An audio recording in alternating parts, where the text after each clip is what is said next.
Hello, everyone. Welcome to the English Chatcast. I'm Ben, and I'm here with my co-host, Anna. Hi there, I'm Anna, and we're so excited you're here. Today we're talking about something that's basically a daily ritual for most of us. How you take your coffee or tea. And I have to say, Anna, this is perfect timing because I just finished my morning cup. Same here. I'm actually on my second cup already. Second cup? Okay, you're ahead of me today. Before we begin, we'd like to ask our listeners for a small favor. If you enjoy our chatcast and find it helpful, please click the like button for this episode and subscribe to the English Chatcast channel. Good point, Anna. Liking our episodes and subscribing to our channel ensures that we can continue to offer valuable content in the future. So let's start with the basics. Anna, are you a coffee person or a tea person? Oh, I'm definitely a coffee person. I can't function without my morning coffee, but I do enjoy tea in the evening sometimes. What about you? I feel like you might be more of a tea person. Actually, I'm kind of both, but it depends on my mood and the time of day. In the morning, I need coffee, strong coffee. But when I was traveling in the Philippines, I got really into their coffee culture there. Have you ever tried Filipino coffee? No, I haven't. Tell me about it. Oh man, it's amazing. They have this thing called Barako coffee. It's a really strong, bold flavor.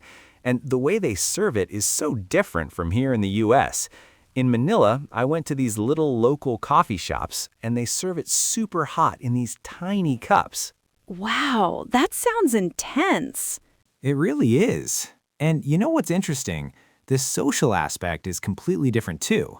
Like in the Philippines, drinking coffee is this really social thing. People sit around for hours just talking and sipping coffee slowly. That's so cool. It reminds me of how my mom's family in Mexico approaches coffee.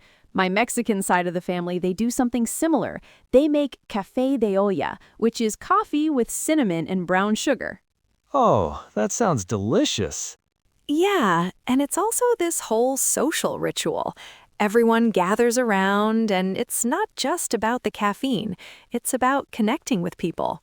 But here in California, I've kind of adapted to the American coffee culture, which is so different. Right, totally. Speaking of American coffee culture, let's talk about ordering coffee here, because that can be pretty intimidating for English learners. I mean, have you been to a Starbucks lately? The menu is overwhelming. Oh my gosh, yes. And all the size names, tall, grande, venti. When I was first learning English really well, I remember being so confused by that. Exactly. And tall is actually the small size, which makes no sense. Right, so let's help our listeners out. Then, what's your usual coffee order? Like, if you walk into a coffee shop, what do you say? Okay, so my go-to order is pretty simple. I usually say, "Hi, can I get a large black coffee, please?"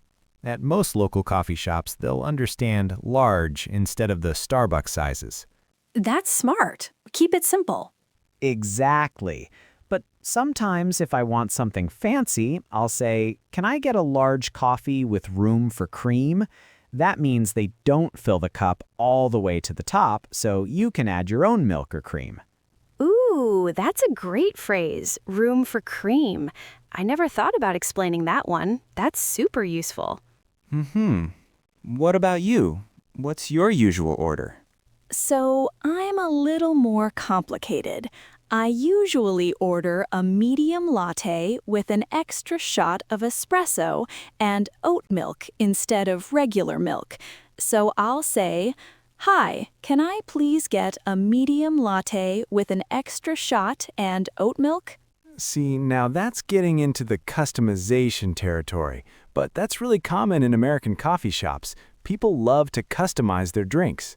Yeah, and the baristas are used to it, but for our listeners, if you want to keep it simple, you can just say, "Can I get a latte, please?" And that's totally fine. Absolutely. And here's a pro tip. If you're not sure about something, just ask.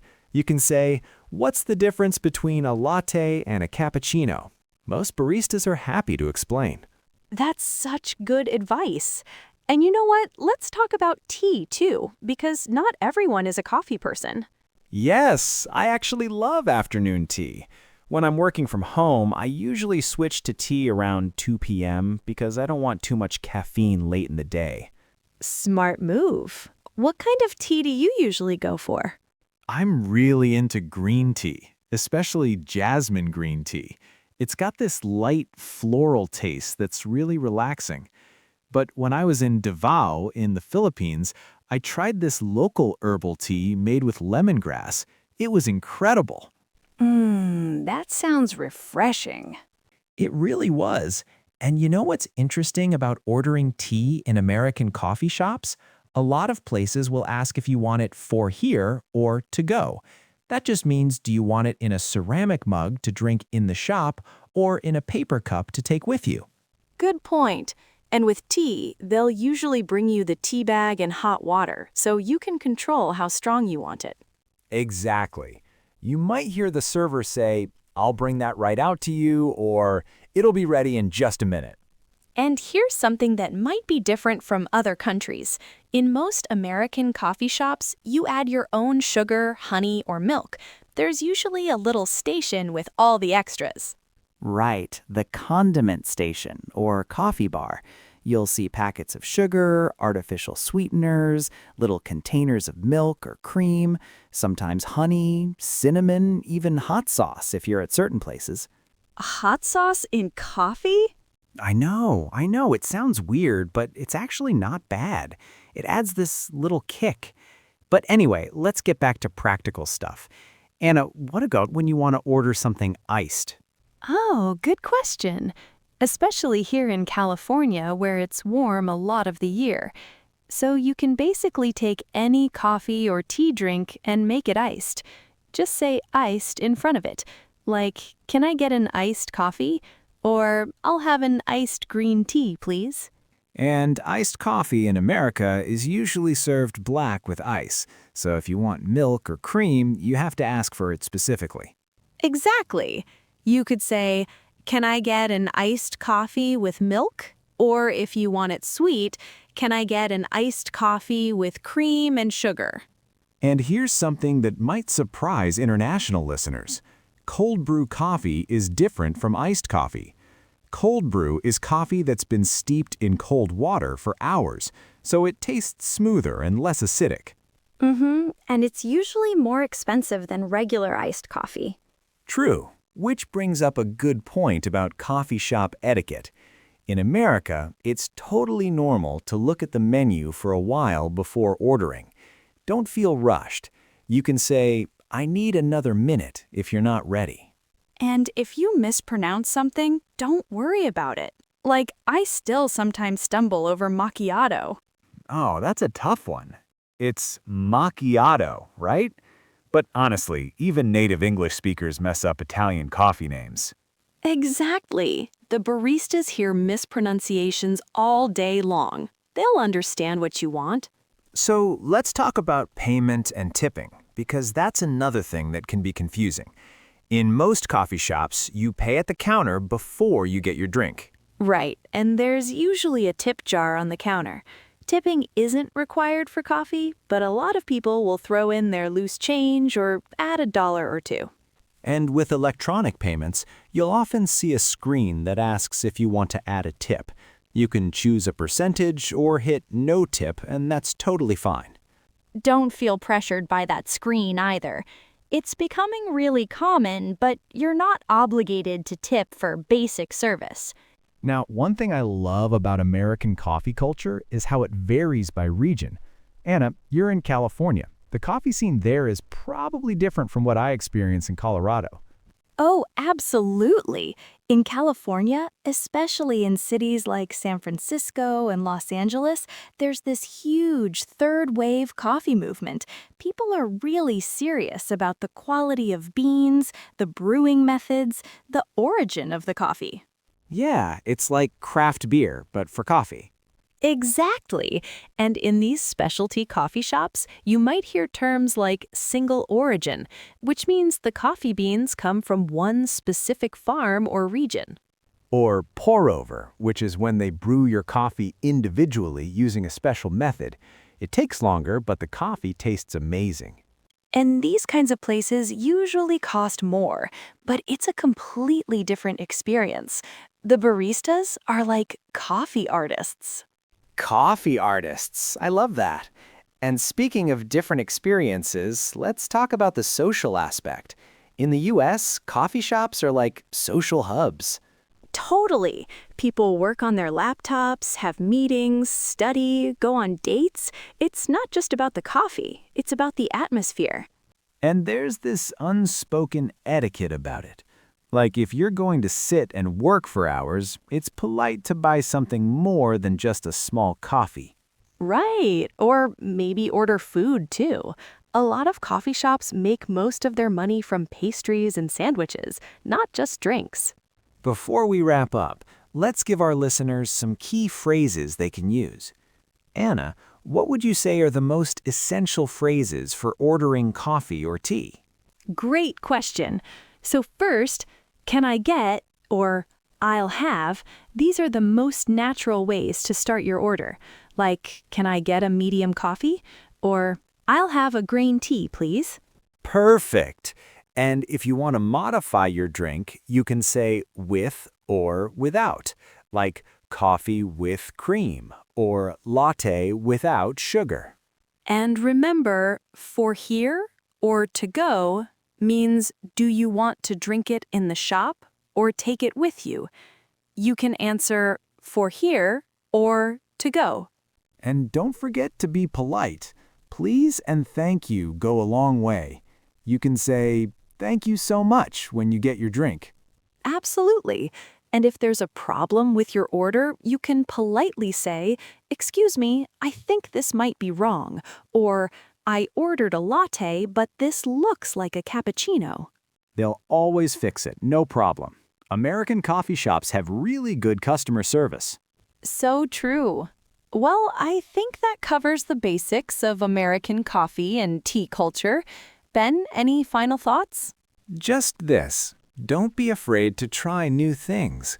Coffee shops are great places to practice English because the interactions are usually short and friendly. Plus, if you mess up, you still get coffee at the end, so it's a win-win.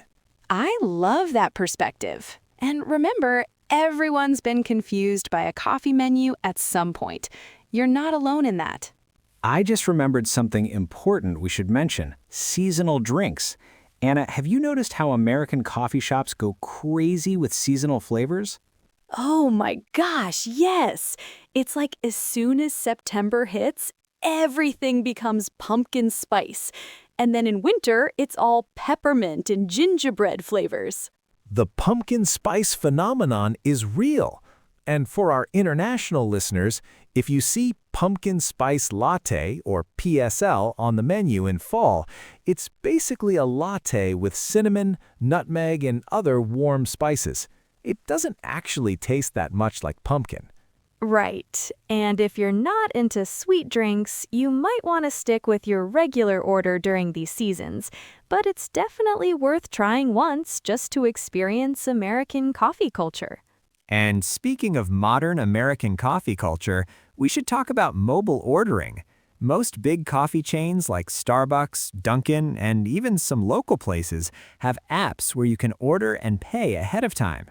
That's so convenient, especially if you're nervous about speaking English or if there's a long line.